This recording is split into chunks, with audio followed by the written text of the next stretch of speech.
Hi everyone, Dr. Kelly Ray here from strengthandsensitivity.com, your masterful mindset coach and empowerment leader. So today I want to talk, this week is all about passion. That's what we're going to be working on, is passion. So before we can really delve into passion, I thought it would be important to address reasons why people don't live passionately. So I've come up with 6 reasons why I feel people are not living as passionately as they could be in their lives. So let's go through this list and talk about it. 1, we don't believe it's possible. You know, we go through a series of doubts and fears and what ifs and I don't knows when we start to embark upon a journey of something new. And so as a result of all of that doubt and all of that angst, it seems to override our excitement towards wanting to do something new, to wanting to try something. So because of all of that angst and all that doubt and all of that fear, we tend to oh, okay, not today, and we put it aside. Number 2 is we don't give it time. You know, I know that we do live in an instant gratification society. We want everything right now. We don't want to feel any struggle, any pain, any adversity, any doubts. We don't want to feel any of that. But in truth, aren't you already feeling that in your unfulfilling life? And I think that's another reason why we don't want to, because we're afraid that if I have to feel any more of what I'm feeling in my life right now to have my passion, then I don't know that I want to put the time into that. But the whole purpose behind passion is not about pain and disappointment and all of that. That's not what that is. So we need to allow ourselves the opportunity to feel passion, which means it takes a little bit of time. So I'm reading off my list here, so if you see my eyes diverting, that's why I'm going over that. I want to stay on task here. So the number 3 that I have is we feel overwhelmed. Our lives, quite possibly, are pretty complicated right now. You know, we have deadlines in our job. If we have children, we have their schedules we have to contend with. If we have a partner, we have their schedule to contend with.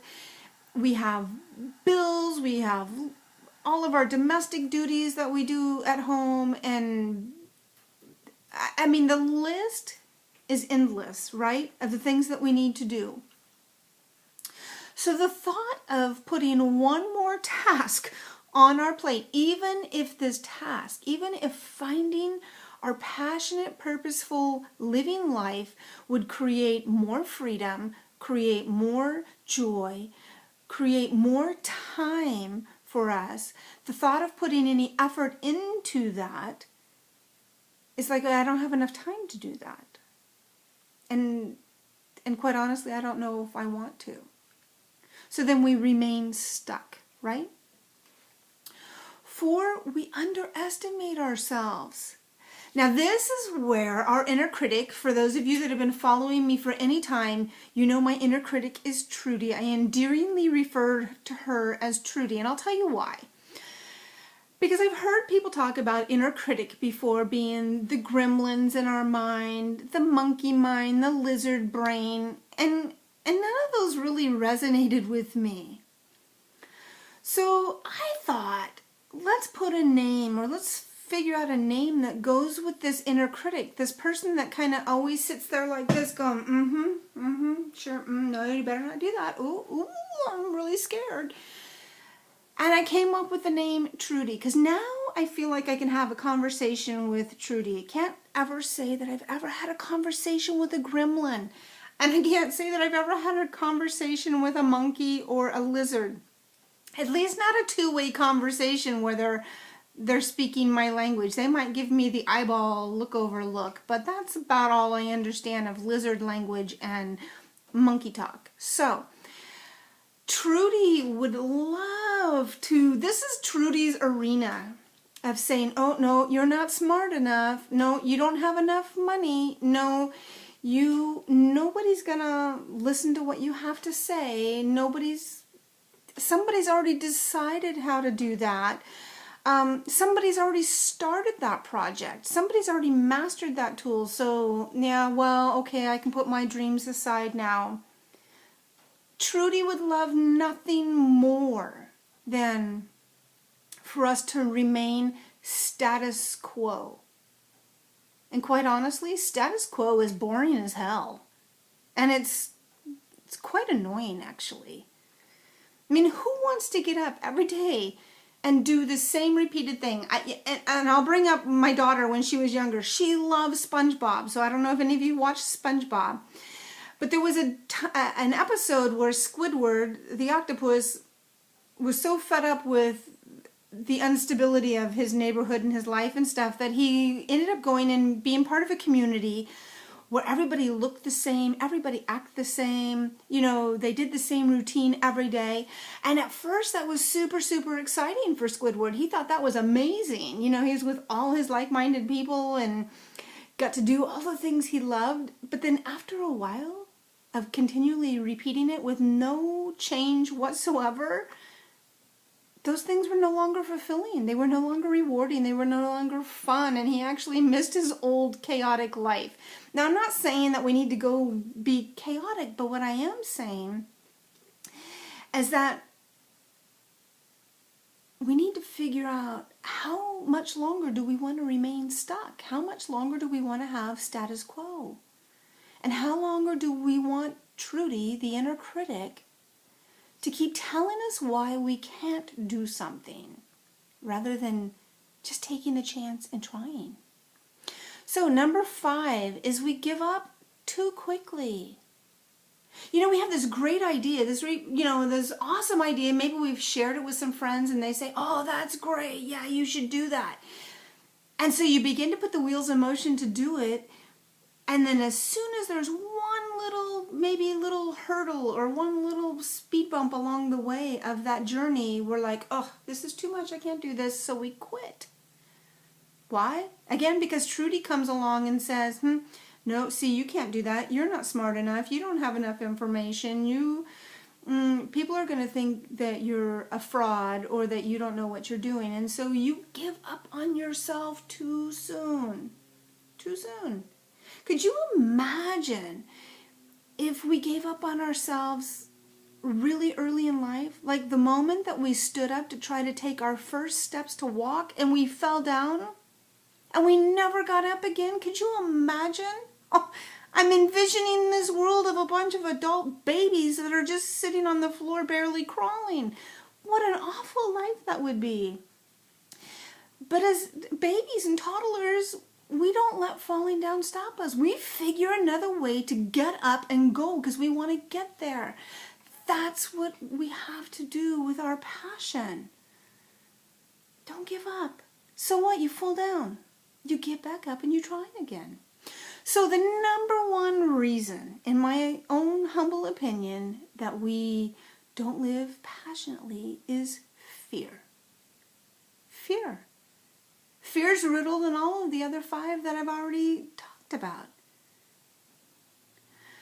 Somewhere along the way in our life, more than likely when we were young, we learned that maybe we didn't know the answer or maybe we'd make a mistake. For instance, good-heartedly and wise words, we go to put our hands on a stove and somebody stops us from doing that because one, they don't want us to burn ourselves. They don't want us to hurt ourselves, right? So adults do that to protect us. But as a young person, we don't know the difference. So some of that stuff gets set in our mind. And then when we go to try to do something different outside of our comfort zone, we tend to think, ooh, you know what? I don't know that I'm smart enough. I don't know. And I keep using that word smart enough because that's what happens is people don't think they know enough. They don't think they're wise enough. They don't think that anybody will take them seriously because they let this inner voice continue to dictate their lives. I'm here to tell you, you're smart enough, you know enough, and you have enough to offer to either, one, own your own business, two, go get a promotion if that's what you're wanting, but you've been too afraid to do it. Go do it. You have the ability to do it. Three, get out of that crappy relationship. If that relationship is not working, if you're in a situation that both of you are absolutely miserable, but you keep making reasons and justifications and excuses for why you remain in this unhealthy relationship. One, either go get some counseling, or two, make another decision. Because life truly is too short to live in a constricted, unhappy life. Now, is every day going to be happy and joyful when you're living your passion? No, it's not. Because you're still going to have to do things along your passionate purpose living life that may not be what you really want. That's not really fun. You know, maybe for me, filing things away, it's not necessarily something that I aspire to do. I'm not a filer. But it is part of living my passionate, purposeful life. I have to keep good records. I have to file paperwork. I don't like it, but I do it. But that doesn't mean that my life isn't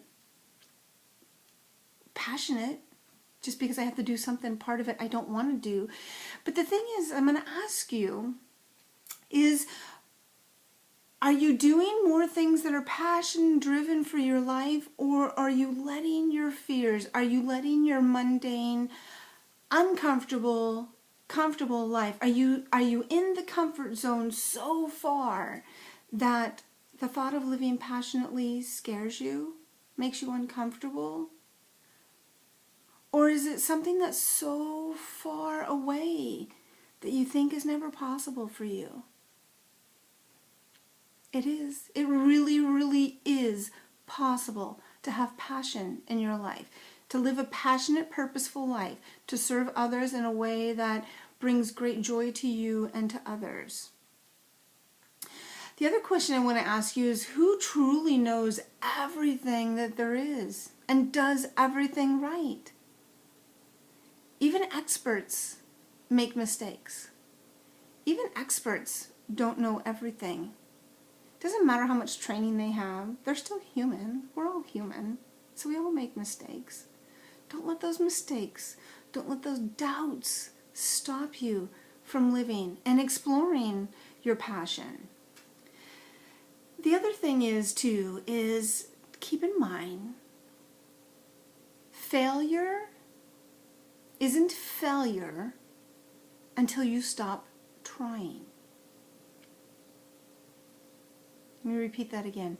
Failure is not failure unless you stop trying. Failure can be a lesson learned, and success is a lesson applied. That's all it is. Isn't that what happened when you learned how to walk so many years ago? You could have chose to stop trying after you made your first fall when you took your steps, but you didn't. You kept going. You may not have known the right way. You may not have looked perfect when you were doing it, but you did it. And that should be proof enough to you that you can do anything that you want. You can live a passionate life. You can live a passionate, purposeful life. You don't have to remain stuck. You don't have to stay in the comfort zone, the safety zone, because in truth, is it really safe? Is it really comfortable? Because that can be pulled out at any moment. So why not be the one that's in control of your life, of living your dream, of doing what you want? Because I can tell you, when you are, you glow, you radiate, and that benefits everyone else around you. So I have a couple quotes I want to leave you with before I finish here. The first one is, there are two mistakes one can make along the road of truth.